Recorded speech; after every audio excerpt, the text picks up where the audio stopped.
So I guess we're starting with some pretty pretty sad news in hip hop.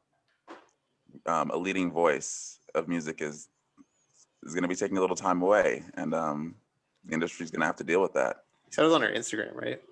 Says it on Instagram. But Megan Thee Stallion with 2 E's, so you know it's real, posted honestly the coolest hiatus announcement I think I've ever seen. I was honestly ready for a notes announcement. And I thought this was going to be a video. Like, I thought all this was about like a new single or a video. But Megan Thee Stallion posted like a graphic of like her sort of charging. It looks like she was wearing like a mask thing. Generation. In the first thing. And she then like posted a couple more posts. And ultimately the last message was like, Meg Thee Stallion is recharging. Due to the demands of the hot girl lifestyle, she's now entered a period of regeneration to prepare for what's next. In her absence, her management will post on all her accounts. Let me say 3 things about this. 1, Meg Thee Stallion deserved a break because she's honestly been working nonstop since I was in college. So that was like 2.5 years now. Like literally since the Fever EP dropped, the Big Old Freak, she never stopped like after that. And I think musically, you know, time away will help. And then also, this is the coolest like hiatus announcement ever, and I love that. I've never seen something like this before. Like, what a cool way to say I'm taking a break so my management's taking over my accounts. Like, reminded me of that Dr. Dre song with Eminem where he's like, exactly. Bring me back to I don't know how many times we've said over the past few months that Meg needs to like probably, you know, let her music breathe a little bit. And so I totally agree. Well, you gotta live life. Like you gotta live life to like actual have make something to rap about, right? That's what I think. That's why I get so annoyed when people. I know, and Nnamdi said it about Griselda, but he's right. You gotta have time to actually experience things so people can actually you can make music that actually like relates to people. Yeah, you know? to quote Freddie Gibbs, something to rap about, right? Yeah. And like just with Meg, she'd been through so much. Like she been really like, has. Like on a personal front, like Meg has been through a lot. And I honestly think this break is so overdue because she like lost her mom, then she got shot, then it was like, you know, lost like in friends. Both her feet. Like Meg has been through it. So like I'm glad she's able to say then album and performing still. An album and perform and like do what you're right, you know. She so needs to take this time with her boyfriend, recharge. Take some time off. Go on vacation. They pop that. That's the Partisan Fontaine because I'd be jealous every time I see one of them post. We gonna see them pics. They gonna be in somewhere in Jamaica. Management will post those pics for sure. But you know, also, good news. You put out, I think, what was the latest single? They put out another single, Movie. And I remember when we were reviewing that album, we trashed Movie because we were like, why does it sound like it's trying too hard to be sexual when there's already hella sexual songs on this album? Like, why is Meg overdoing Meg? But I heard that song separately from the album, and I actually kind of liked it a little bit more. Like, I've liked a lot of Meg's singles, even Crybaby, better like hearing them on their own as singles than I did when I was reviewing the album and listening to it. I may be them. I'm very happy for you, Nnamdi. Very happy for you, buddy. Very, very, very, very happy for you, bro. I'm happy you can live your truth out on this podcast. Yeah. If you want to listen to our review of Meg's album, be sure to do that. It received one of our lowest scores in history. With Sydney. Shout out with Sydney Walton. Shout out to Sydney. She graduated again this weekend. So congrats. Twice. Congrats. Oh yeah. Congrats, Sydney. Double graduation. So, on that positive note, welcome to another episode of the 97 Demo Podcast, where we give you the latest in music news, and a whole bunch along the way. I'm one of your 3 hosts, Nnamdi Igwanwu, joined by Noah McGee and Avery DeWall. Wow. Seamless. You make this a thing. It doesn't need to be. I make it a thing because we're not like this was the first week where it just happened. We need to just let it happen. There, you know, and you know, our true fans know what we mean when we say we let it happen. If you don't, go listen to our every other episode. And also, I've been watching our like listeners, and we now have like a little consistent base. So shout out to y'all who come back. You know, tweet us, let us know you exist. Like, you know, hit us up every once in a while because it's cool that you like what we giving out there. Okay, can I just shout us out for keeping this in the family? Look at this first headline. Look who it's written by. Yeah, that's why I chose it. And I know Elise Briscoe doesn't listen, but shout out to Elise Briscoe. Shout out to Elise Briscoe.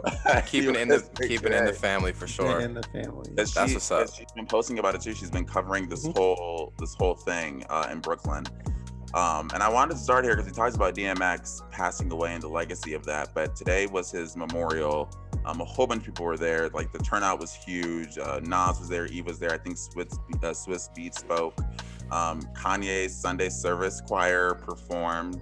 Oh wow! And yeah, it was sort of this. It was a really big production. Were they open to the public? I think you could get tickets because Elise was there, so I'm assuming that to a degree. Well, she was there as a journalist, but I'm assuming to a degree they were letting some people in. I saw she had a ticket, so I wonder if people could buy them. Also, like what attendance was like, because we're in a pandemic. Yeah, for sure. Okay, so she said mass family members and friends honored his life together with a pared down audience of about 200 people at the venue, which can seat up to 19,000. So that's interesting. So apparently they did just keep it to family, friends, and I guess a limited amount of reporters to cover it. Wow. And Elise was in like elite company there. She was an elite company. Like this was big. Eve spoke because they were all on the Rough Riders crew. Just really sad. Just really sad. But the community showed out. Like I saw pictures and it was like fans. It was like a massive amount of fans were outside of the place. I know that. And Elise covered some of that too. So yeah. Rest in peace. Yeah. Rest in peace to DMX. All A lot right. of people love them. Rough Riders. Oh my gosh. Before the memorial started inside the arena, a giant monster truck with some of DMX's I closest saw friends that. peeking out the side windows came barreling behind motorcycle escorts playing What's My Name. Wow. Talk about a Send off. send off. Yeah. Yeah. I agree. Wow. Rest in peace to DMX. Okay. Let's move to a topic that's, well, this also is not. This is so messed up. Have y'all been following this? Yes, This it's so fro-yo thing. It's I have no idea what happened here. all right. To Noah and everyone else who doesn't know about this story. Explain, please. So I believe, Nnamdi, you can correct me if I'm wrong, but Demi Lovato went to a frozen yogurt shop and saw that at this shop they did not have some health conscious food along the aisle when you go up to like pay for your food or your frozen yogurt, because it's a frozen yogurt place. well, no. This is slight. I have to step back. This is slightly different. Slightly Okay. different. Go ahead. The issue was she walked into the frozen yogurt place, Okay. and while she's walking in, she said she had to pass too many health conscious foods. Like there was too many things labeled sugar free and diet. And she said, as someone who has struggled with an eating disorder, all that was triggering to have to walk by the things that were labeled like diet and sugar free and stuff like that.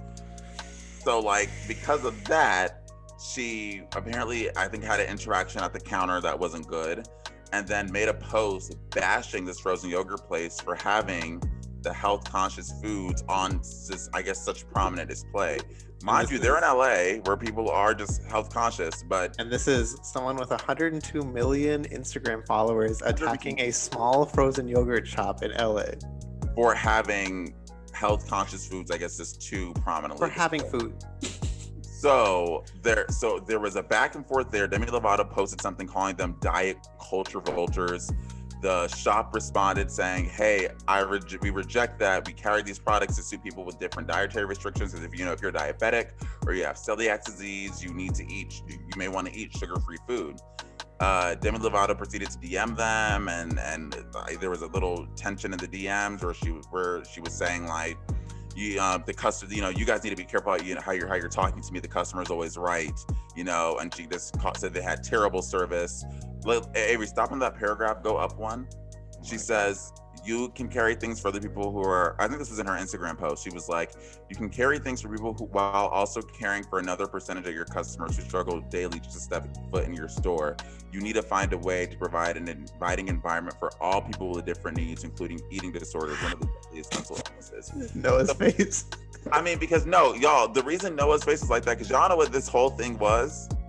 White feminism. It was a reach. No, I was gonna call it a reach. This was a reach. It was such a huge reach.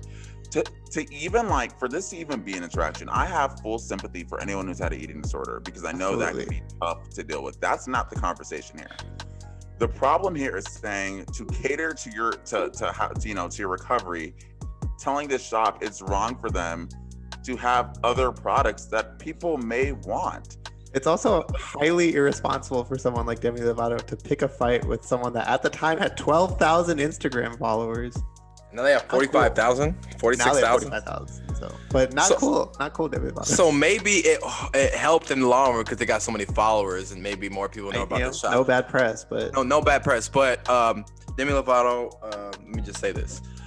She probably never hear this ever in her life, but you know, I understand the struggle she's going. I don't understand personally, but I get it. You know, eating disorders, they're an important thing. I'm not making it, you know, a smaller thing than it should be. We all saying it's important. You know, that we should be aware of eating disorders. You know, we're not saying you're not seen, but for Demi Lovato to do this is straight up ridiculous.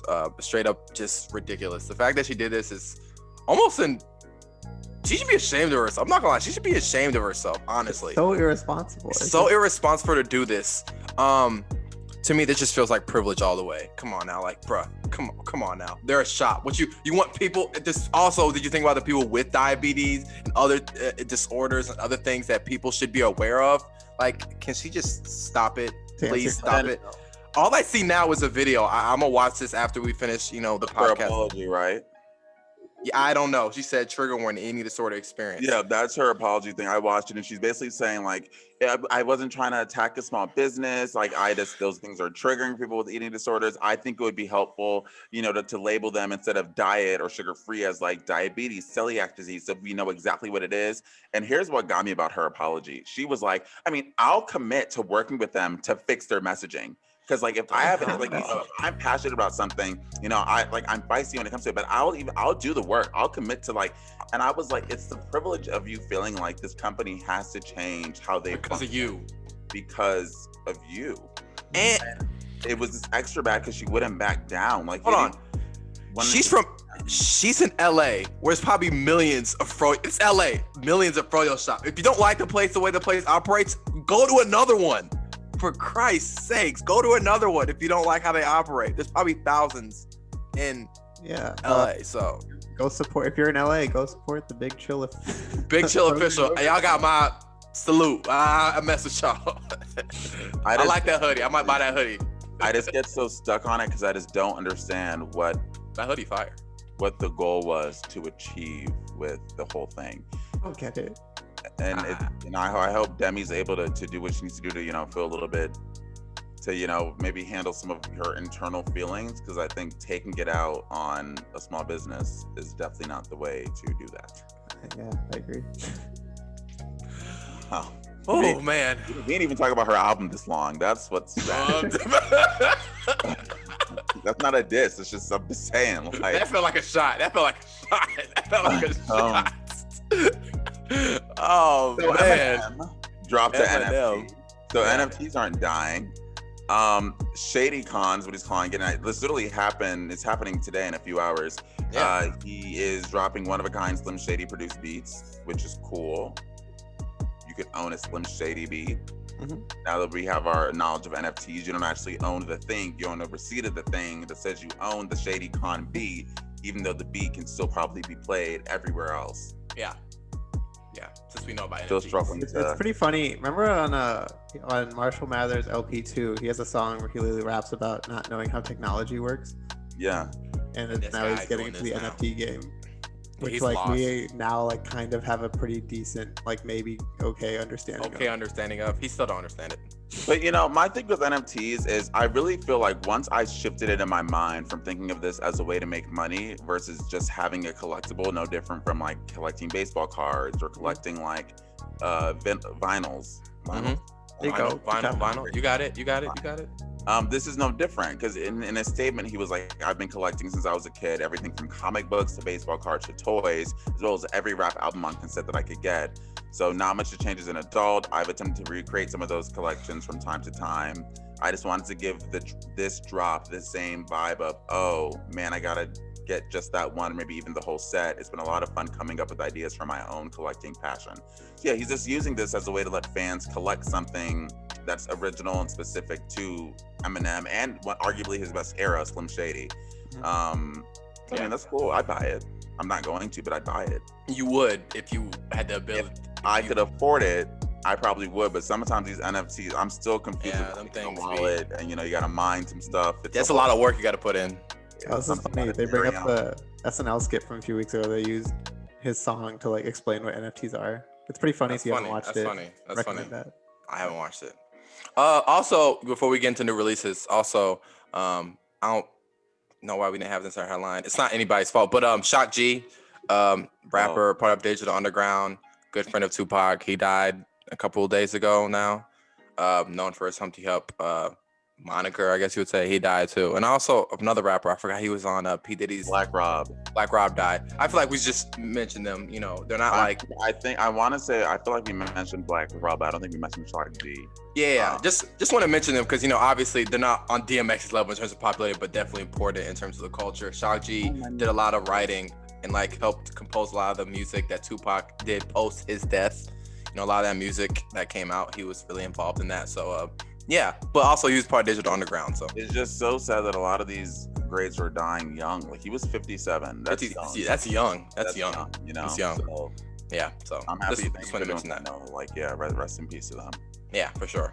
New releases, guys. Not a crazy release, but some interesting releases. Not like a lot of big releases, but I guess the one that I feel like we all listen to, I'm assuming we all listen to, I said Lil Yachty. I ain't listen to that. Corday, Just Until EP. Yeah.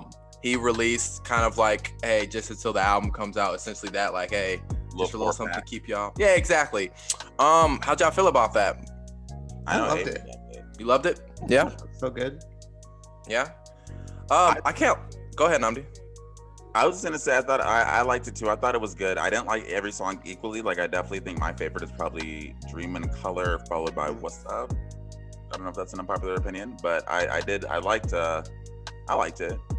For me personally, I don't know. It was a little underwhelming for me. I'm not gonna lie. A lot of people were like, "Oh my gosh, fire! He was killing it." It was just really. It was a little underwhelming for me. I'm not gonna lie. I like Corday. He raps well. It's not bad. It's just like, oh. It's just really, really underwhelming. Really? That's what I wanted to hear from him was this. I think Noah, I think so. I felt similarly about the thing as a whole. And I think because the production was very simple. Really, very simple, very laid back. It was very, very like we like laid back, simple beats. But I think then also some of his I'm not sure his rapping was up in energy to make up for how simple the beats were. So that's why I think on some of the songs I felt less engaged with them than I did. Like, What's Up with Young Thug? I feel like with Young Thug on that, it helped like rev up the energy throughout the song, or give you different cadences, give you things to look for. And even in Dream in Color, I think that's the one. Is that the one where he has a Naomi Osaka bar? Like there was enough. A couple. Yeah. There was enough like wordplay in that for me to be in tune. But I think as a whole, I do see it's almost like what y'all say about J. Cole, but I just reject it because I like J. Cole. But I mean like the criticism with For Your Eyes Only was like, oh, it's too simple, it's too boring. There's not enough to keep me like wanting to listen. Yeah. And I think that may be how I feel about Just Until. But then again, the point wasn't that. It wasn't an album. It's just a short piece for you to enjoy until you get the big boy. You know. Yeah. So it's not a big deal. It's not a big deal. It's like it was a little underwhelming for me personally, but a lot of people enjoy it. I like Corday personally. I'm excited to hear his album, what he does with that. To hear the growth. So it's probably the most I've liked Young Thug on something too, personally. I wouldn't be against that. I don't know. I liked him on that Big Sean song. Big Sean's album. That was not bad too. That was cool. Another song that's getting ready for like part of EP, Gone by Georgia Smith, because her EP is getting ready to come out next week, I believe. I believe next week. It's coming out next week. It's gonna be called Be Right Back. But she released a new song called Gone, which I really enjoyed. That's good. Georgia Smith's just killing it. She's an incredible singer. How'd you guys feel about it? I thought it was a cool track. I listened to it. I mean, I want to feel more excited about the EP, and I know I'm gonna listen to it because I like Georgia Smith. I'm not sure. Maybe on my first listen, I'm not sure Gone like had me like super sprung, but I am gonna listen to whatever she drops. Wait, no, go on. No, sorry. Well, I was gonna say, you know what's interesting about the EP? I like the songs on here, but these two songs that are on here, she has songs that aren't on there that I enjoyed more. Like, she had a couple songs like By Any Means I liked more than these two songs. Yeah. And she had some other songs that I just enjoyed more than these. So I was like, oh, those songs aren't on there. So I'm interested. where she's going with this. Like, I don't know, but yeah, that's all. How did y'all feel about Save Your Tears remix with Ariana? It was so good. It was good. So here's my I thought it was clever. I liked it. No, I love Ariana Grande. I love both of them. So like, it's a great song. But I feel the way I feel about Save Your Tears, the way I feel about the In Your Eyes remix to Doja Cat, where I was like, why did we need this? Yeah, I agree. Like, I agree. It's cool, but it just felt like a like sort of like last minute attempt to try to revive the song ahead of the summer season, which is smart. Smart from a marketing point. I get it. But like when I saw them posting whatever they were posting, their little tease of working together, I thought she was releasing off the table as a single, and like that's what got me. That's what I thought was gonna happen. I got excited because I was like, oh, good, we get it. Ariana's getting deep in this R&B bag. The visuals about to go crazy. I can't wait to hear this. And Weeknd's gonna have extra verse where he sings. But it's like it was for Save Your Tears, and I just didn't expect that, and I was like, it was fine. Wow, they got Off the Table. I thought this was better than Off the Table. Don't stop disrespecting Off the Table. Yeah, we gonna stop with that. Okay, Save Your Tears is a better song than Off the Table. Okay, but we're gonna like. And this feature didn't make it worse. So. But I understand them doing it because I do think like if it catches, it easily could be like song of the summer. I think I was gonna tell y'all we should officially be like on alert for single releases because like April to May, that's when they're gonna start dropping these. And vaccines are coming. People are gonna be outside now. Like Drake about to surprise us with the one. Boop. Like, yeah, and I agree with you, Nnamdi. Like I think he's trying to keep the album alive because his tour is next year, so he doesn't want people to forget about it because he has to wait another year for his tour to for his thing. Ariana Grande, I'll never forget when she put out Sweetener in 2018. And then was like, oh, the tour is not till 2020. And everyone was like, damn, that's like a long wait. That's a long time. But then she did us with Thank You Next like 6 months later or something. And it was like, oh, that's what you do. Like, I wish you would just give me more to chew on if I have to wait instead of trying to extend an album that at this point, like, we've had like 4 or 5 singles from After Hours. I love the album, so I'm not complaining. But like, okay, it's time for it. Hold on. I got another one that I got to ask y'all about. H.E.R. Come Through. Featuring Chris Brown. I know we have a lot of thoughts on H.E.R. Stop the Chris Brown features. What I believe was a single off her debut album that she just announced. Yeah. Debut album 4 Grammys later. 4 Grammys later. Can we as a collective, like 97 Demo, recommend to artists to stop featuring Chris Brown on things? That's where I'm coming from personally. I'm tired of hearing Chris Brown. To me, he never makes a song better. If he's on a song, I don't like it. Ooh. Like, I kind of agree with you. I have no desire to ever listen to a Chris Brown song. Not because I don't want to hear him on like artists I like listen like with him. And a H.E.R. collab just feels weird. And H.E.R. is just a way better singer. H.E.R. is like a true R&B singer, which Chris Brown used to be, but now he's into hip hop R&B, whatever that is now.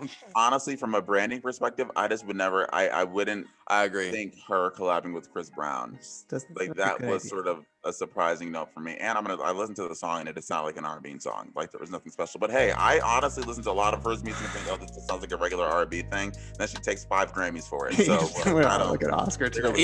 We like her. H.E.R. makes good music. It's just never mind. I'm not gonna we're not gonna do it. Literally about to do it.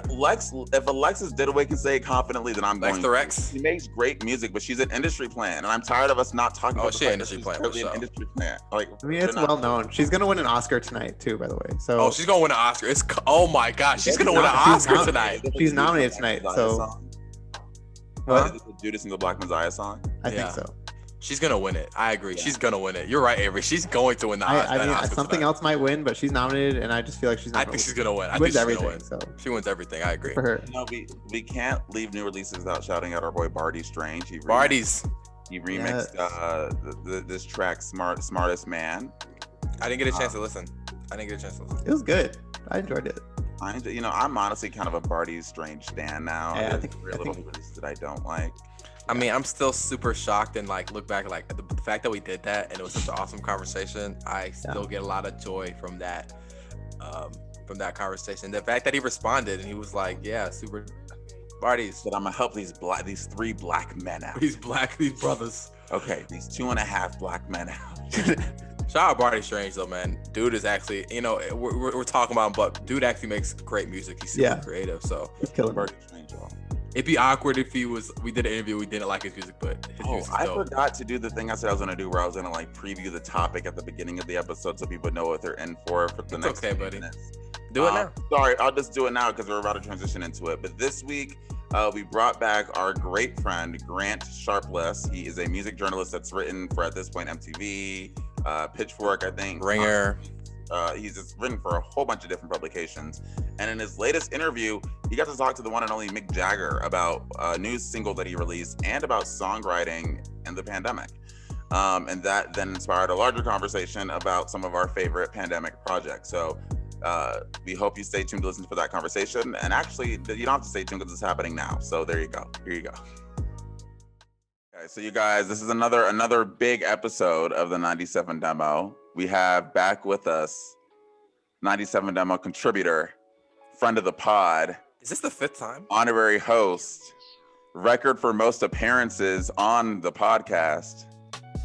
Friend in general? Friend in general? Friend in general, I would say. Prolific music journalist? FIG, I'm a fig.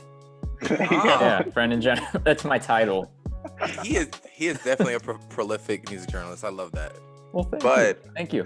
It's the one and only Grant Sharples. Sharples. Yes, Sharples. Woo! It is Sharples. Get it right. Everyone says Sharples. That's the last time he was on the pod. You want to know the way I always remember it is you were like, it's not like apples. It's like if you would say half less. And yes, that's what I tell everybody.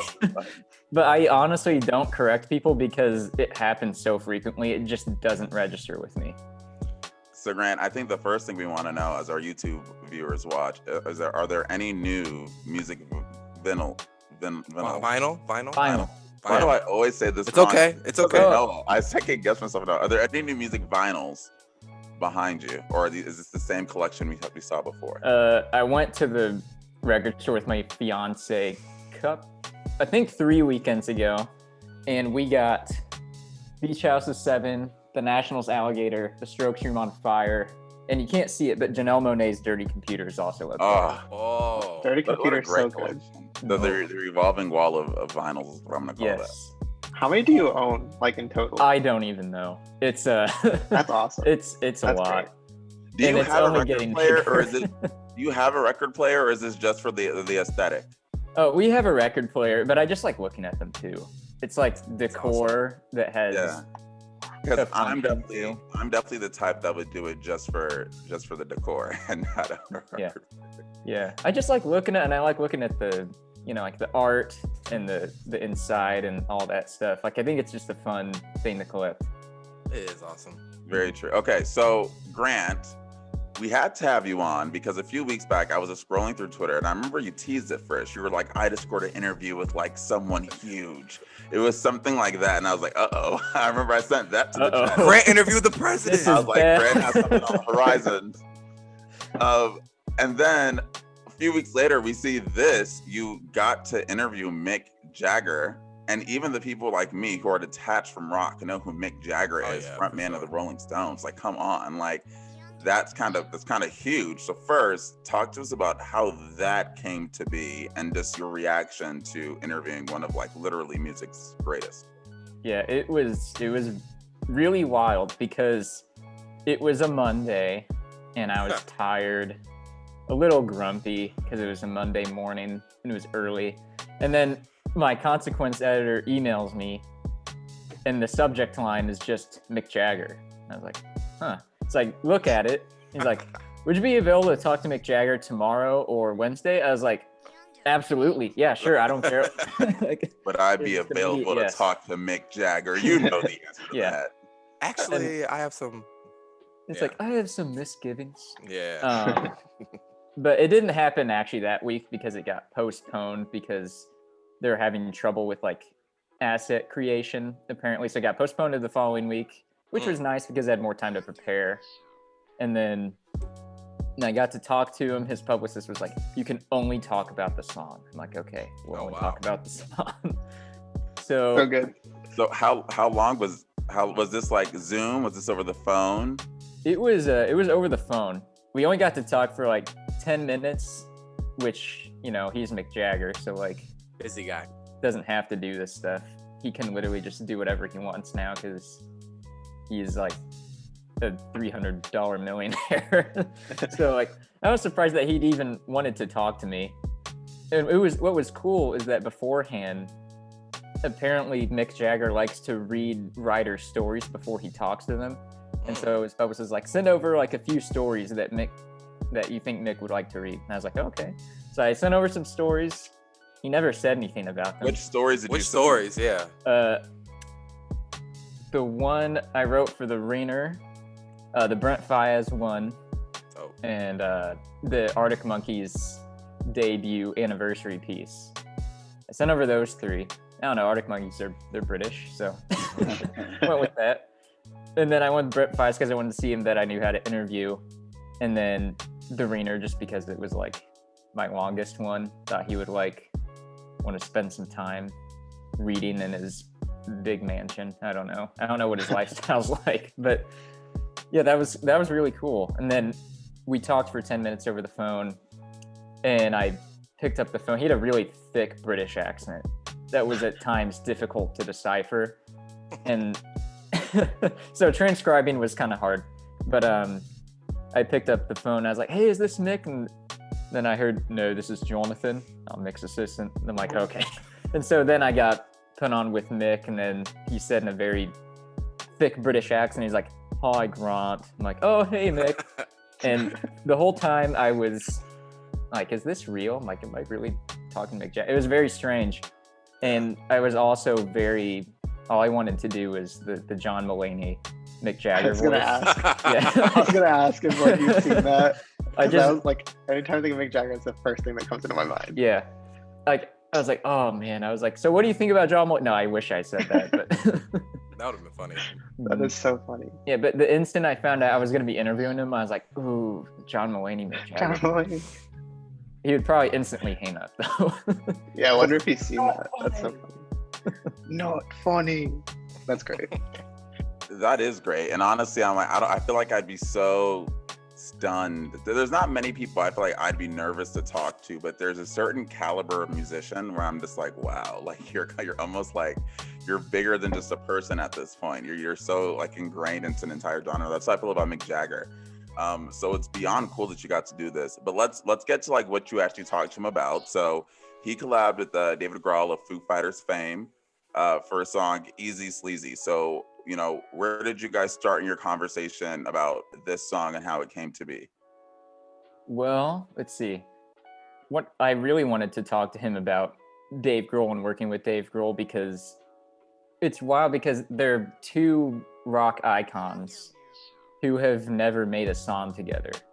And I feel like at some point it was inevitable because the Foo Fighters have served as like Mick Jagger's backing band before, and they're friends. And so I was like, how did this come about? And he's like, well, I actually wrote the song in like a really short amount of time. And then he's like, who would be good for this? And he thought of Dave because he's such a good drummer. And so he hit Dave up, and then it just kind of happened. Like it felt like it was like a really impromptu thing that just, and like it was mixed and mastered over the course of like a few weeks. And so the process was really, really quick. Like this is something I think that had been in the works for a very short amount of time. And then I didn't even have to ask him. I only asked him like probably like 3 questions because he was so talkative. And most of that conversation revolved around Dave. It revolved around the pandemic a lot and why he wanted to talk about the pandemic. He was like, I've been really lucky. I mean, obviously he's Mick Jagger, so like his personal strife is not that hard, but he's like, I don't know, it just felt timely. He's like, I wanted to release it now instead of 6 months from now because, you know, with all the vaccines are at their height, at least in America. And sorry, my friend was just like, I'm dropping something off. I'm like, no, I'm busy right now. Hold on.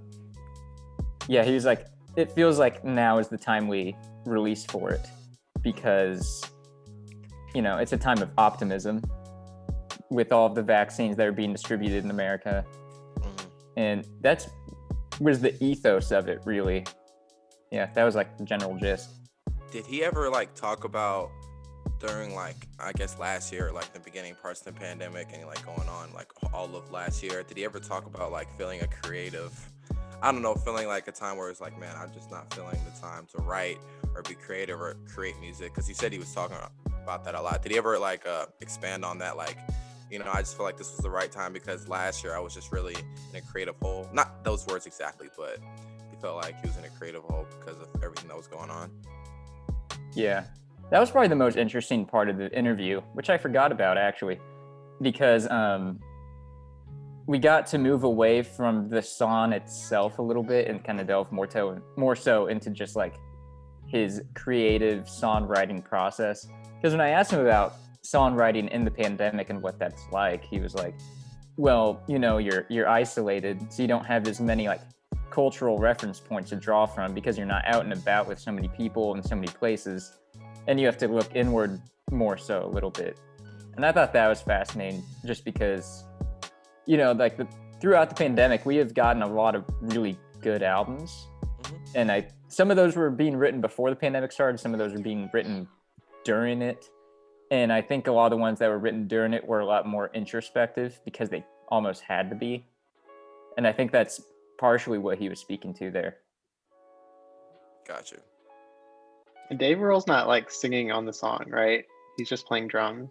At least I didn't hear his voice. Yeah, he does a little backing vocals. Okay. They're kind of buried in the mix, but he plays drums and he does a little guitar too. Like at the beginning of the song, like I feel like Foo Fighters and Dave Grohl in general have a very like distinct guitar tone, especially modern Foo Fighters, and you can kind of hear that modern Foo Fighters guitar tone right at the outset. Yeah, that's definitely that's Dave my Grohl first right thought. there. Mm-hmm. Yeah, it definitely sounded like a Foo Fighters song. And that's so interesting. I think Dave played bass too. Yeah, he played bass too.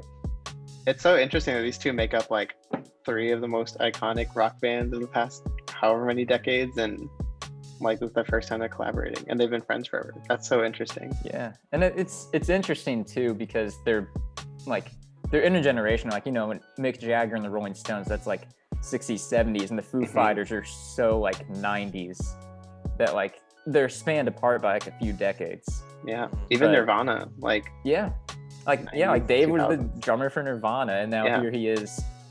Like, I feel like if you went back in time when Dave was like when they were making like Bleach, like when Nirvana was making Bleach, and you're like, hey, Dave Grohl, you're gonna make a song with Mick Jagger, he would probably like freak out. Like, it's kind of cool. Like, he's huge now, obviously, but definitely like spans decades. Yeah. That's what I thought that was cool. About. Like, you know, you wrote in here that though this is their first collaboration, back in 2012, the Foo Fighters helped Jagger out during SNL performance and like filled in for a backing band. So Mick Jagger clearly had an idea of like what, you know, musically David Grohl could do. And I'm sure even before that, just through like Nirvana and Foo Fighters, he was aware. So did he talk about sort of, you know, why he wanted to, what made Dave Grohl seem like the right choice for this song during that interview? Of, you know, why, I'm sure anyone would be honored to work with Mick Jagger, but why he said, no, I want this person. Yeah, he specifically thought of Dave because Dave is like, he's a rock drummer. Like, he is one of like the prototypical rock drummers. Like, when you think of rock drummers, you can probably think of like John Bonham, guys like that. But then you also have Dave. Like, he played in Nirvana, like one of the most iconic rock groups ever. And he is a very powerful drummer. Like, he doesn't, like, he hits the drums really hard. And so I think like there was a quote that he said, that Mick Jagger said, he's like, Dave, he likes hard rock and he likes to rock hard. And so that's why he thought of Dave for this song. I like that, straight to the point. Mm-hmm. The song itself, so Easy Sleazy, what is it, the content of the song itself, what was his sort of like inspiration for it? I'm assuming he spoke to you about, you know, we're on the outs of the pandemic, the vaccines are going out, so he's a little bit more optimistic, but was that sort of the sole basis for why this was the right song now? Was it sort of is this coming ahead of some sort of larger project? Was this meant to be a standalone? Like, was there any insight about, you know, why this song now? Yeah. Yeah, like he said it was like a time of optimism, that's why he wanted to do it now. But he said he wanted it to be like kind of lighthearted and almost corny, which it is. It's pretty corny. But like the lyrics, he was like, I just wanted to take a semi-humorous look into pandemic life. And he's like, I didn't want it to be like too funny because, you know, the pandemic isn't funny.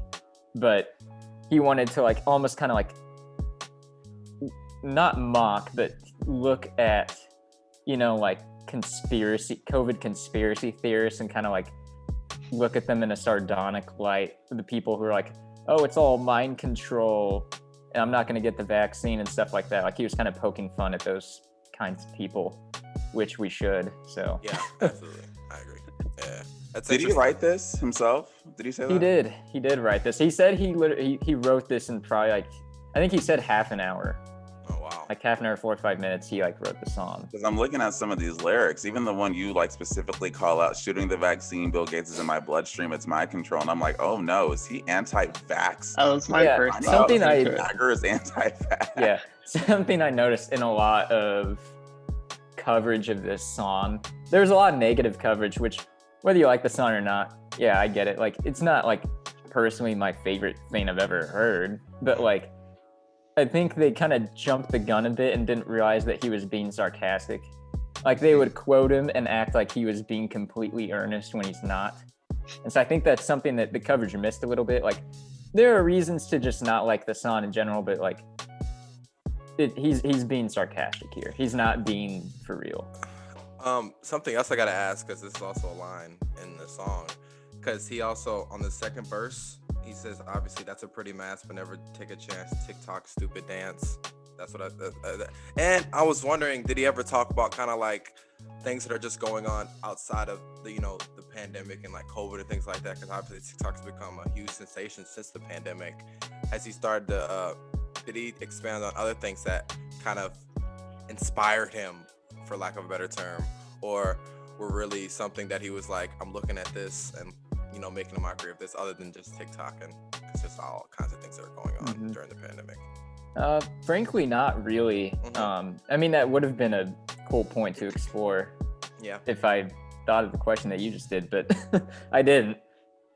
We only talked for 10 minutes, so we didn't get to cover a whole lot of ground. For sure. But oh yeah, a certain component of this song. So first, it was going to be, there's going to be like a NFT charity component, and then at the last second, which I wrote about in length, like, we're removing that. I'm like, oh, okay, so I deleted it all. But now they revealed that they're doing it again. So I'm like, okay, well, I guess I could have put it in the interview anyway. But Wait, what are they doing? Tell more about that. What was the NFT charity? We're experts on NFTs yeah, now. so it was supposed to help like independent venues, like live independent venues, and people. He said people who work behind the scenes in the music business, and they were selling like this digital video artwork by, I can't remember the artist's name. It's a Berlin-based artist, video artist, and they were gonna sell it, and the profits would have gone to a couple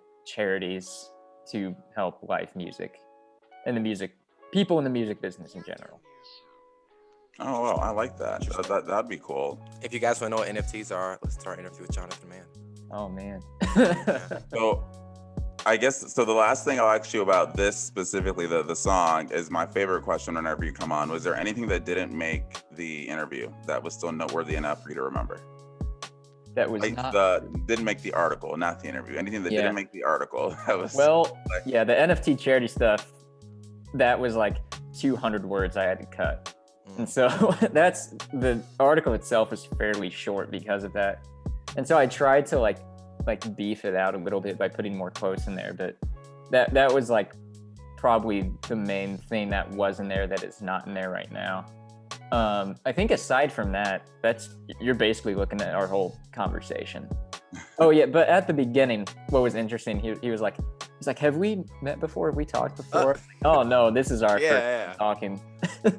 Oh, I would have been like, 3 years ago in Brisbane, we actually got a whole. It's like, oh, remember we had a airport. hotel together in Versailles? Yeah. Exactly. That's so. Well, I mean, that is like really incredible. It's insane that you got to talk to Mick Jagger. I'm at this point, I'm just waiting to see who you get to talk to next, because everyone so far is like really cool.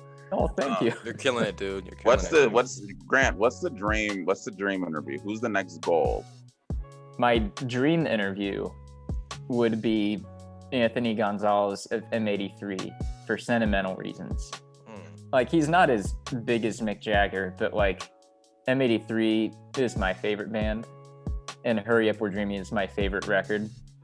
And they're kind of the reason I got into making music and writing about music. And so interviewing him would be very cool. And Hurry Up We're Dreaming turns 10 in October. And so I'm hoping that something works out there. So we'll see. Fingers crossed. Fingers crossed, exactly. Dope.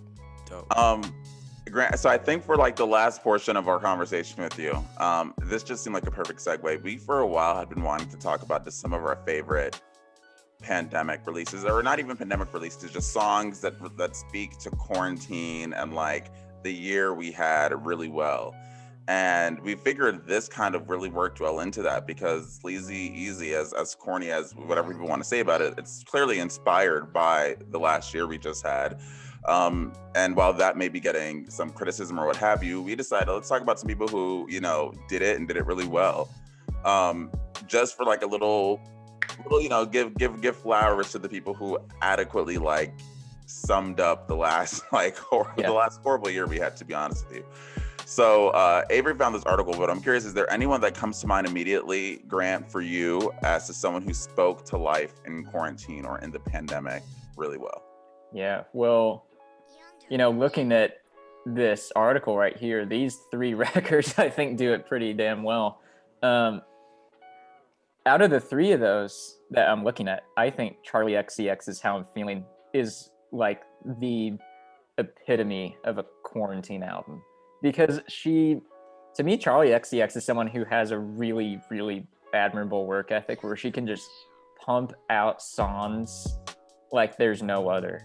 Like, she recorded that album in a very, very short time and wrote the whole thing, and I was very impressed with it. It's one of my favorite things she's done.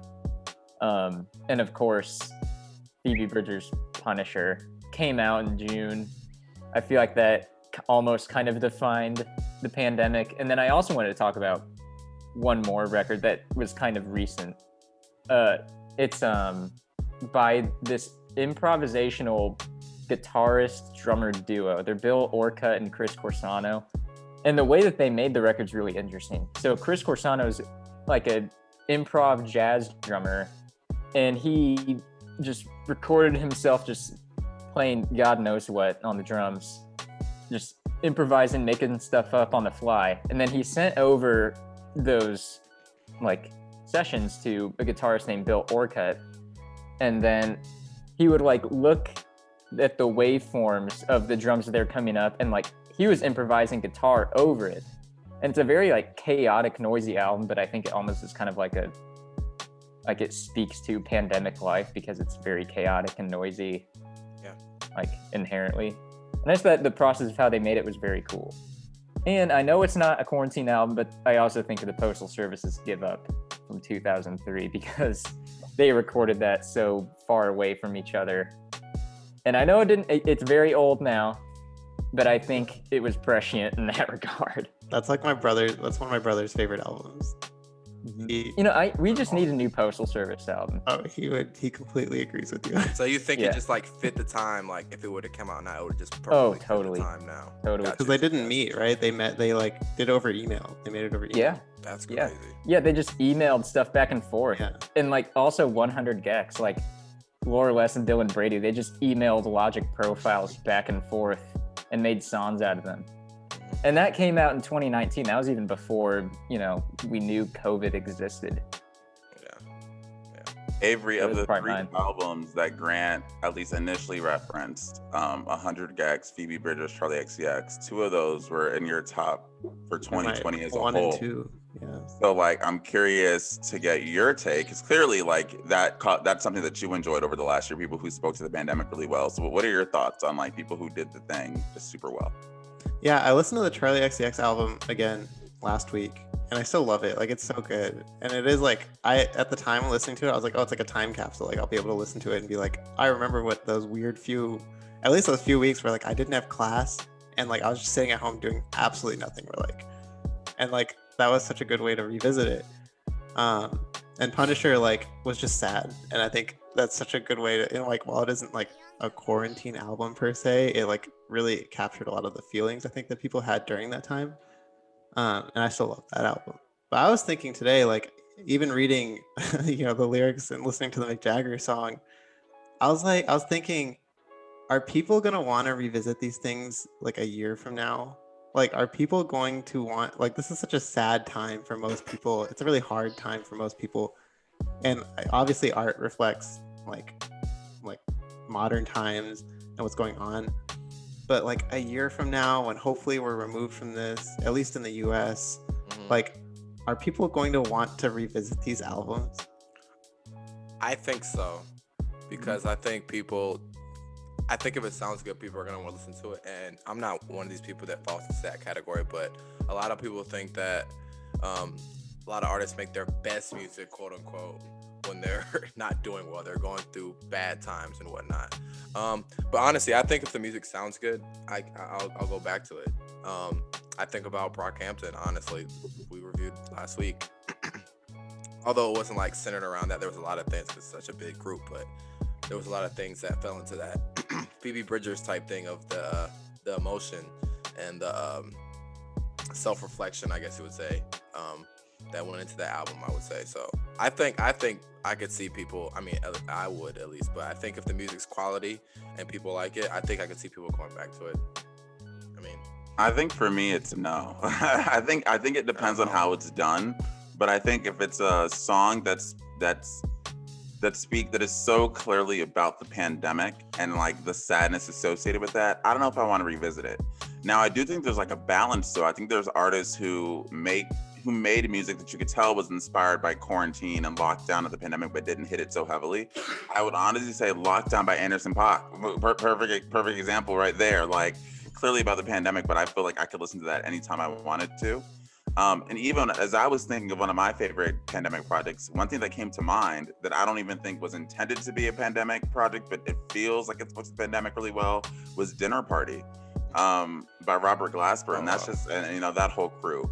And for me, that's just because the actual way it just sounded so like peaceful and like tranquil, and like especially when the remix album came out, then you actually had fire bars with it. But at first it was a lot of instrumentals, and like I remember being at work like in the middle of the pandemic, like when everyone was locking down, things were going crazy, and just putting on that album and feeling like at ease, almost like escapism, almost just like chilling, like just vibing.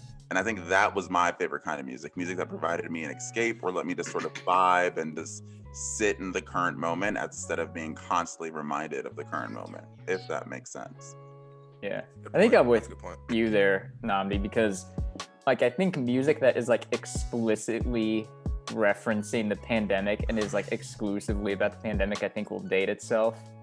Whereas you look at something like Punisher or How I'm Feeling Now, and those are like pandemic albums with songs that aren't about the pandemic. That's what I was gonna say. Because like when I hear Punisher, I will always think of summer of 2020 because that's when it came out and we're all in lockdown. And when I hear How I'm Feeling Now, like the whole ethos of it was like built around her just being in her apartment, recording all those songs, even if they're not about COVID, like it's still a pandemic record.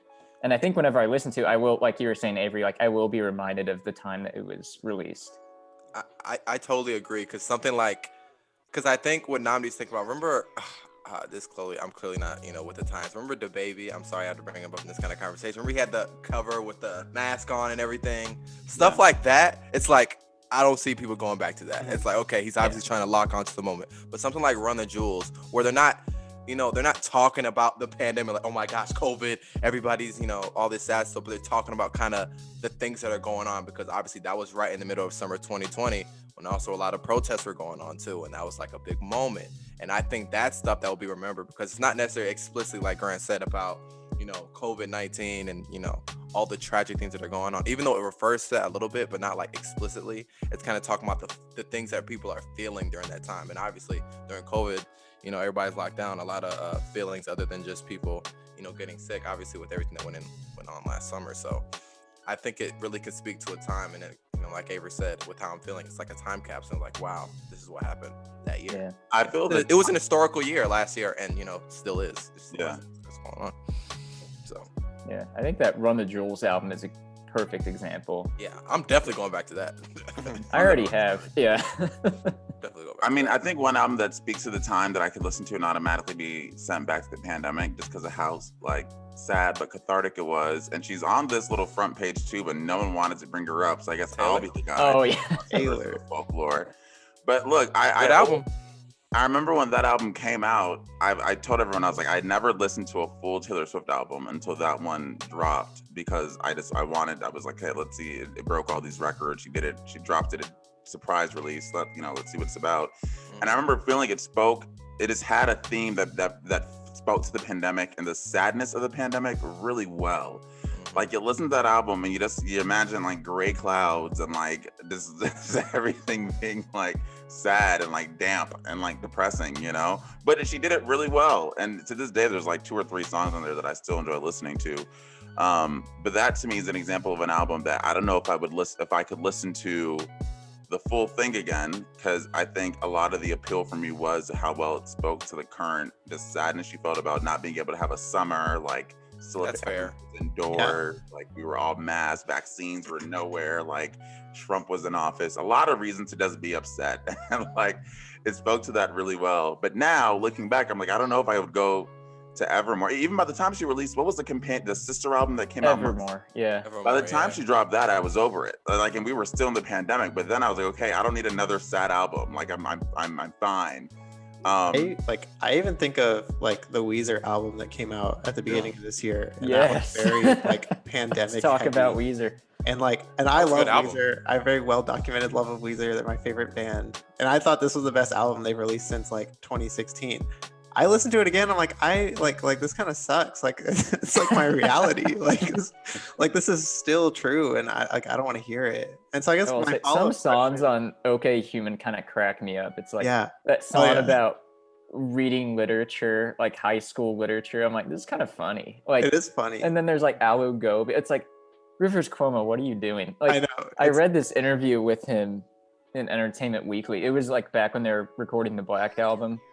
It was in 2019, and he was like, I can't remember who the journalist was, but they asked him like, what do you think, what do you try to do with every Weezer album? He was like, well, I try to make sure there's at least one song fans want to hear from each record. He's like, I don't know if the Black album will do that, but we'll fail in a different way, which is exciting. That's awesome. And I'm like, he's just embracing it this point, yeah. which I kind of appreciate. Like, Someone like he knows that like I they're heard almost someone say kind of, once that like every Weezer album has like a WTF song. Like, why is this here?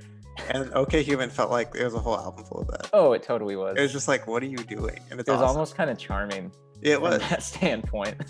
I think what we're all kind of speaking to is like a lot of the music that came out during the pandemic was really mood music, for lack of a better term.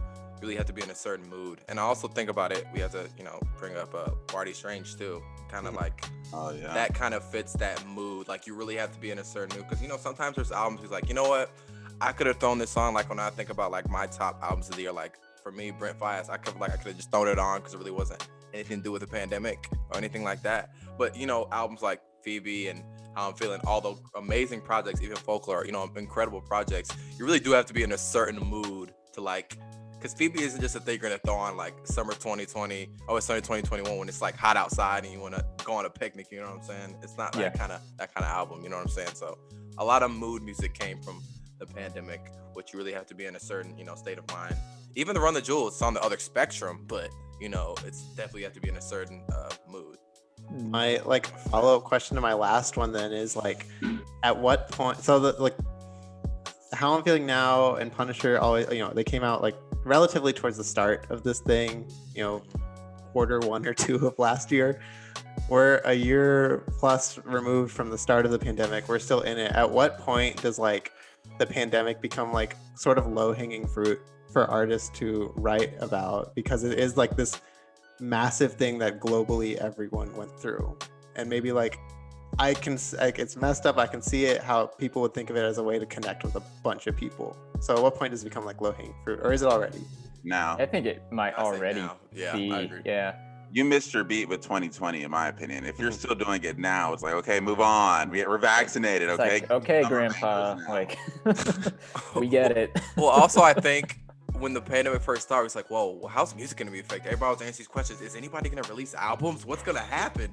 And now that like so much music's been released, a lot of good music, the kind of it's not a gimmick, but you know, the kind of idea of like good music being released during pandemic has already been done so much already. Because there was a lot of good music released last year. So if you're doing it now and that's like your thing, like pandemic album, it's coming. It's like, oh, you know. Yeah. I mean, and then I even think there's something to be said about the albums that like unintentionally became pandemic albums. Like After Hours from The Weeknd, that's not a pandemic album, but for me, I will always connect that, like link that song to, that album to 2020 and everything we dealt with, because it was the reigning kind of dominant album for a lot of that year. For sure. And even Dark Lane demo tapes, Chicago Freestyle could feel like a pandemic song, but it's not a pandemic project. But there's something to be said for the artists who in 2020 were able to either adapt their current music or just completely write new music that spoke to the time we were in well, and like provide that sense of catharsis. Now I think it'd be like it'd feel more like a marketing thing, but at the time before it was like, wow, like I think this is sort of like talent to make art out of like the shittiness we're all feeling, for lack of a better word. Well, if it feels genuine, you know, like Brockham's, I feel like did a good job. It feels genuine. It's not like their whole marketing thing behind it. Like this is a pandemic. Like it feels genuine, you know, in the songwriting. One interesting thing, I felt like, because I saw it in the subhead when you were up, it talked about Dua Lipa's future nostalgia a little bit. And I thought that was kind of cool because like there was a lot of like dance and disco influenced music last year, particularly in the summer, because there was like Dua Lipa's future nostalgia, there was Jessie Ware's What's Your Pleasure, there was India Jordan's EP For You, and India Jordan, they're releasing another EP like in a couple weeks. Like there was a lot of like danceable by Lady Gaga. Yes, Chromatica. But there's so much dance music, and it's like we can't go to clubs and stuff right now, but there's still so much like disco music. Like what does it mean to have all of these club tunes when we can't do anything? Like I feel like that was almost kind of like an exercise in a pandemic album in a really like not roundabout way, but in a really unusual way, because I don't think they were intended to be that way. But you know, whenever we hear future nostalgia now, or like Jessie Ware's What's Your Pleasure, we're gonna think of, you know, the pandemic summer. Oh, man. But I actually love that you just made that point, because for me that was the next big thing for this, escapism. I feel like all those albums provided escapism in a time where a lot of us wanted to do was escape. So like my thing that I tell them, so like when I go running, right, I have to listen to pop music because I can't think of the pain I'm currently feeling by running. Like I have to completely take my mind. You listen to sad music and you're crying while you're running. Yeah, like I know that sounds makes it worse. But genuinely, that's like how I think. I have to be able to like completely like take my mind out of my world. Run. So when I do that, I always listen to pop music, and the albums I would listen to were like Future Nostalgia and Chromatica and even Jessie Ware, because they did that really well, and I think that was the sort of point of them. Like we can't go to clubs, we can't go outside, but hey, try to escape the current gloom you feel through this album. And I think they did it really well, especially Future Nostalgia. I think that she did a really good job of just taking us out of the just listen to the name. All of those records are on my running playlist as well. That's perfect. Mm-hmm. Yeah. Like Rain on Me comes on my running playlist. I think I start running just like a little bit faster. That's when I be hitting those mile times. And that's a perfect. I love that. I really do love that point. I didn't even think about that, because that's really interesting, especially Dua Lipa's album for me personally. Just like the feel of that album, you know, it's like a throwback, but in a dope, innovative way. I agree with that totally. I feel like I also have to bring up, as the TikTok correspondent, the TikTok aspect of this, where I was gonna say like Doja Cat, Say So. Yeah, like we're going through a point right now where like the little privileged TikTok teens are like reminiscing on the start of the pandemic, and obviously a lot of that had to do with like, you know, music was linked with that, because TikTok's been a big vehicle for music over the last year. So I can see like a lot of the kids, like even younger than us, kind of like revisiting some of the pop songs that were big last year, especially towards the start of last year. For sure. That's really interesting. Yeah, how TikTok's gonna play into this, you know. Are they gonna be hurt? If when this is over, is TikTok gonna be hurt? I don't think so, but I doubt so. I doubt Yeah. it, but I don't think TikTok will be hurt. I just think the power of TikTok will be less concentrated. Like this, Yeah. I'm coming to you with my Billboard brain. There were a lot of songs that I think went to #1 or just did really well because of TikTok. Yeah, But that the album, Fleetwood Mac right? song. You weren't listening to your playlist as much. You weren't listening to the radio. oh yeah, Fleetwood Mac. Yeah. Like Mhm. TikTok was a solid way to like promote a song and get it out there. So I think once we're all able to go out and like resume our normal ways of life, that power will be less concentrated. We're already seeing it a little bit because remember 24K Golden has a huge TikTok song with the album did not perform as that's it was true. like 20. It was like it didn't perform that well. So I guess we're already seeing the effects a little bit as we're on the outwards of the pandemic. Yeah, like there were songs that were so old, like the Fleetwood Mac song, and then like Claro's Sophia, which came out in 2019. Like those songs were charting. 15-year-olds like Like, rediscovered. yeah, that. that's wild. That's dope though. I like that. I like that though. I like that rediscovering like older songs that like are becoming a thing that's now. great. I think that's Mhm. awesome. I think that's really awesome. Respecting those. I just wonder if we're ever gonna get to a point where we see like TikTok as like the tastemaker for music again. I mean- I don't think we will, but When I So, well- no, but like look at TikTok and what it's done for like Megan Thee Stallion, Mhm. and like because like she has dances for so many of her hit songs, Yeah, they're all. and then people all replicating those dances on TikTok. Like that's smart marketing, I think. Like Absolutely. because not only are they good songs, but like I feel like they're so well made for TikTok. Because and like songs like Body and Savage Remix, like Yeah. those songs I feel like were just like made to do well on TikTok. Yeah. I don't think that was their sole function, but like it's a really nice coincidence for her. yeah, that's a great point. I think artists might have to stop thinking about TikTok as a way to like get a song big and maybe as like a way to preserve the lifetime of how long a song can like stay relevant. Interesting. I like that because look I at like that. Tiffany Fly. Never forget Drake released a song solely for TikTok. Solely And for- it went to just for #1 for a TikTok. week, and then we all forgot about it. So Yeah. like, I It forgot worked for that. a week. Yeah. Yeah. That's interesting. Yeah. I no, agree. but Avery, I feel, and to your point about the tastemaker thing, Avery, I think it'll always just be the tastemakers, in my view, are always the younger generation. So it was like yeah. for a while, everyone thought it was millennials, and like that's why like we were big on like what's going to be the next big song on the advent of streaming. That was sort of us. And I think now with Gen Z, which we are all still young enough to claim if we want to feel more youthful, with Gen Z, they're TikTok, that's their way of doing it. So I think it's not even the platform as much as it's the generation. They're now the tastemakers. So you're gonna see people look more to them and try to appeal to them. And you're gonna see like artists like Drake work with like younger artists as he's already doing to sort of extend the longevity of their career by appealing to the youth. That's always the strategy, I feel. So I think you'll see more of that. Yeah, I mean, look at Gen Z. Even outside of music, skinny jeans aren't cool anymore. I And know. And the is middle in. part is Middle part. middle part's fashionable. Like they're just the taste makers even outside of music now. TikTok has done wonders. I miss. Are we middle claiming school. Gen Z? We can all claim Gen Z. Oh, All I I can would- go. Yeah, I can claim either one. I Like think I'm I in that want to. weird. I used to reject it, but I want to feel youthful again. So I think I'm going to start claiming Nah, it. I don't. I want to. I'm fully claiming my Zoomer I'm title. claiming neither. Yeah, I I'm- feel like I'm there on should be a my middle own. ground. I There's definitely a exist middle on the ground. liminal space between millennial and Gen Z. There's, not a word for that. I'm a proud Zoomer. I'm a proud Zoomer. So we've officially. That sounds like the Weezer fan base name, the Zoomers. I That's don't know great. why. That's great. Don't tell Rivers. He might steal that. He might make a song out of it. Yeah. So we're officially no longer talking about our topic. So that typically means we're at the end of our discussion. It was an expanded thing about the. I think it was related. It was, and I loved it. I It's always good love when discussion. we can just have like healthy conversation that just builds off of itself. And Grant's always a great part of that. So Oh, thank you.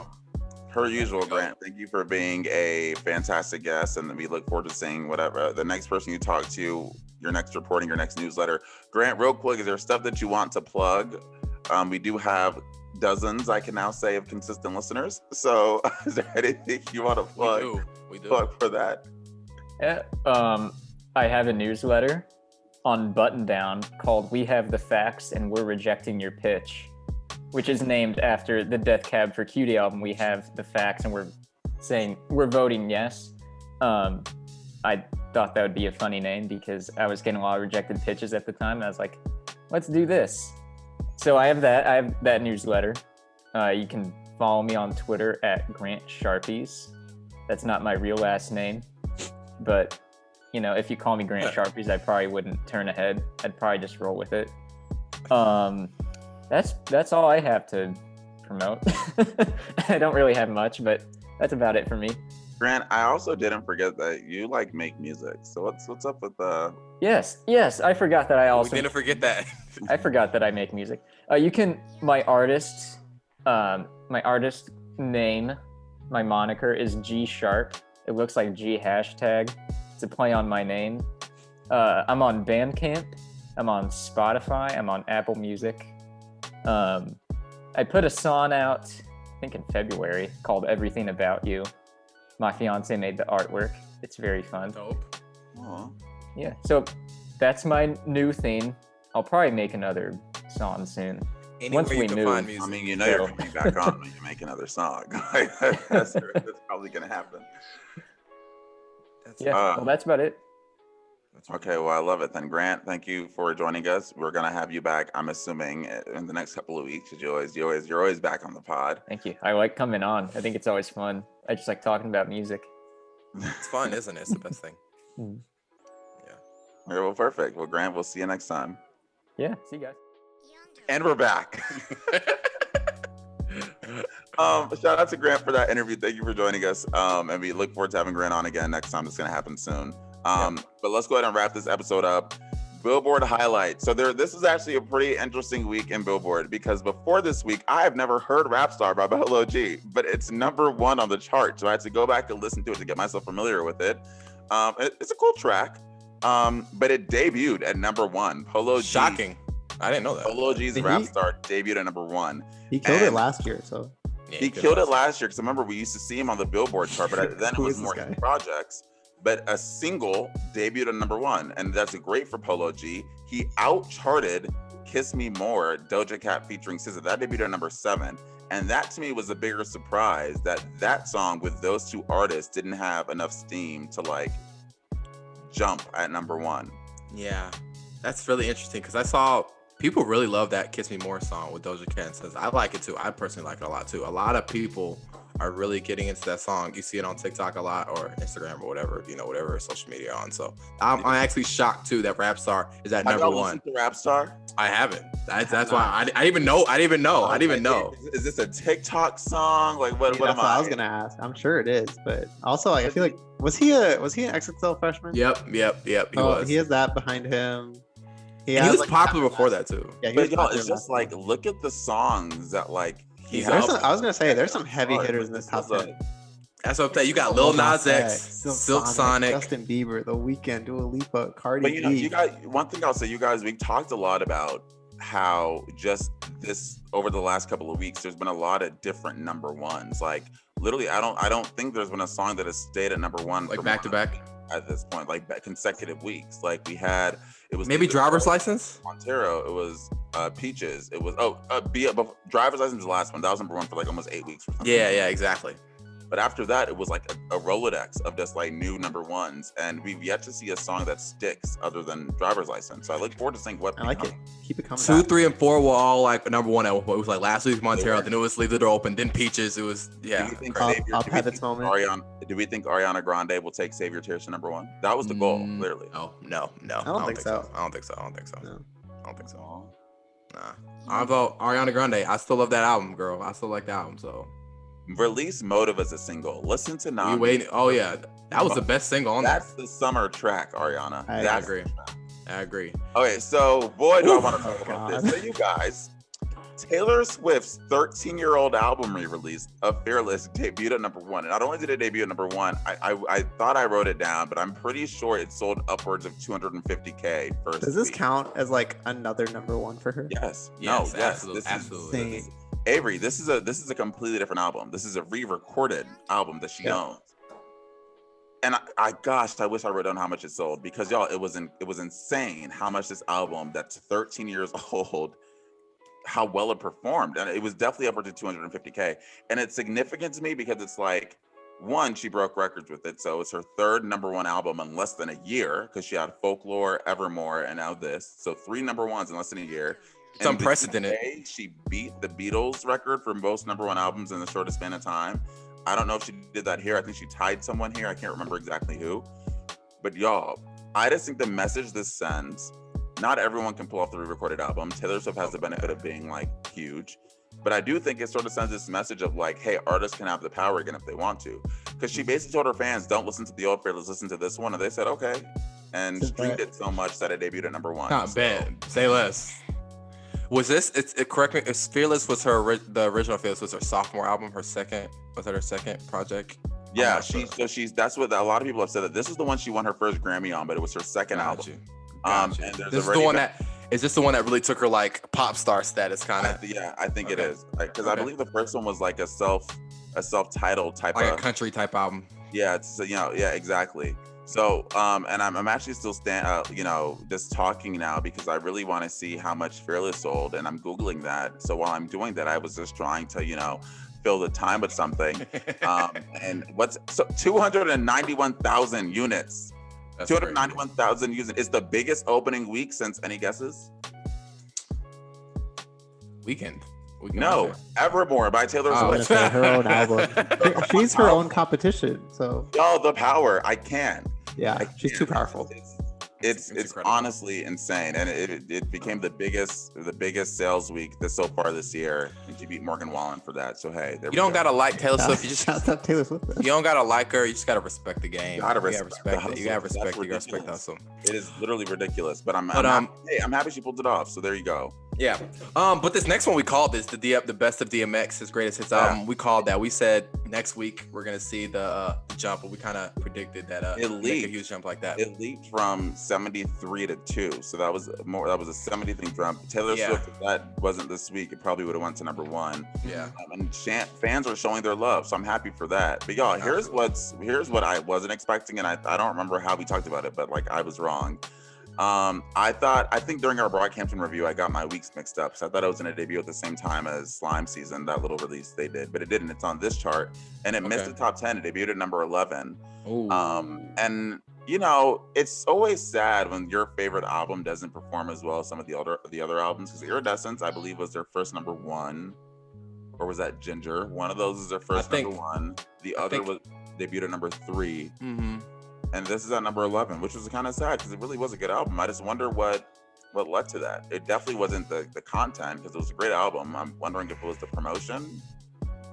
Maybe promotion, maybe these heavy hitters that are just above it, because like DMX, Taylor Swift, Dua Lipa, Pop, those are like some but the big huge artists. Still listening to Pop Smoke and Dua Lipa, still.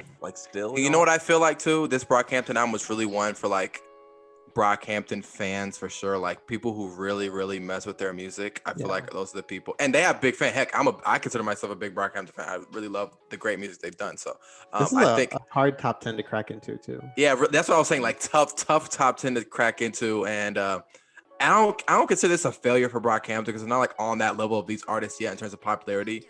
But I feel like. Wait. We're not throwing them a bone that big. They're not on the level of popularity, but they still got out-charted by a 64-week album. I got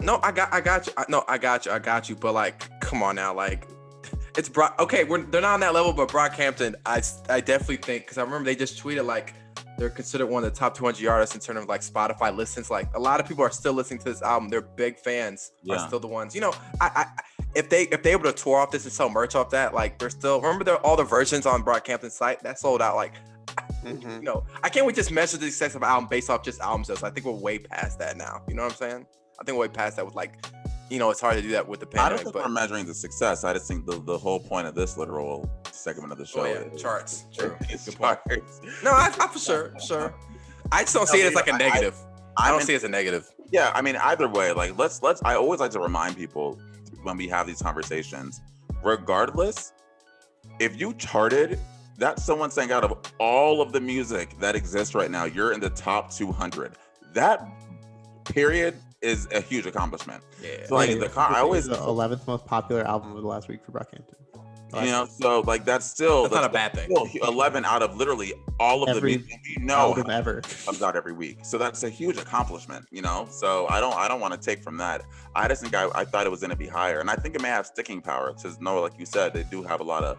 I still listen to the album a lot. I did. That was almost my project of the week. I just didn't want to be repetitive. So good. I really enjoy it. It's gotten better. Wait, speaking of projects of the week.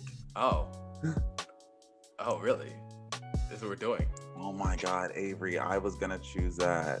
You lying. Oh, ha. Projects of the weeks. Project of the weeks. Project of the week. Nnamdi. Yeah, so Noah and Avery put me onto this album because I remember I don't remember who texted our chat, but one of y'all was like, "Yo, have y'all heard this?" Who's Avery? It was probably the Avery. first song was Fire. Nnamdi's theme song. So it's the Yeah. intro. Yeah, that's what it. Avery was like the first song is my theme song. So before the pod last week, I listened to it, Bruiser Brody, which is what it's called, and I could see it being my theme song. But I've been listening to it a lot this week, and it's really good. Like it's a really good album.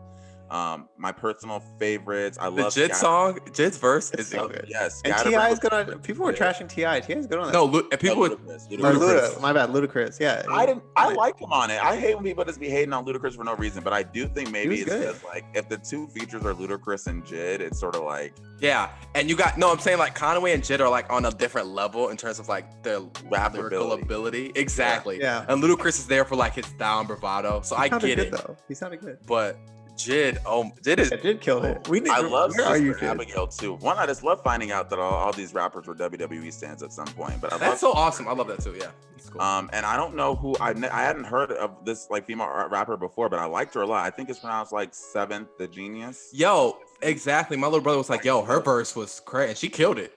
Like her verse, she killed it. She and I killed it. literally had to Google her afterwards because I was like, you clearly know what you're doing. But I'm definitely gonna throw some of these songs on there. I think it honestly, I think Noah, this may be my favorite Comedy the Machine project. Is that a hot take, or is that do you think what are your thoughts on that?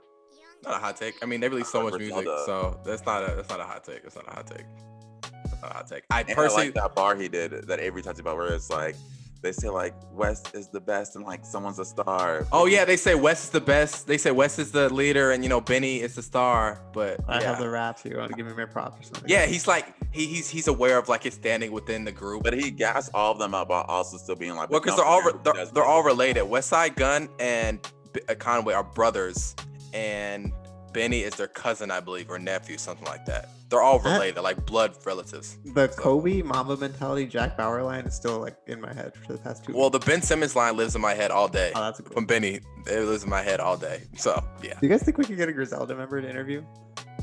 honestly, let's try it. Let's shoot our shot. We just DM them? Maybe I don't know. That'd be kind of scary. They see us three and they're like, "What up? What up? Hi, Benny." Do you prefer Benny or Oh, Benny? okay, Needle drops. Anthony Fantano is interviewing Conway like today or something.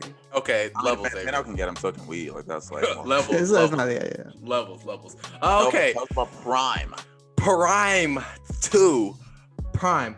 Yes, Royce the 5'9", DJ Premier, their second project in their collab album.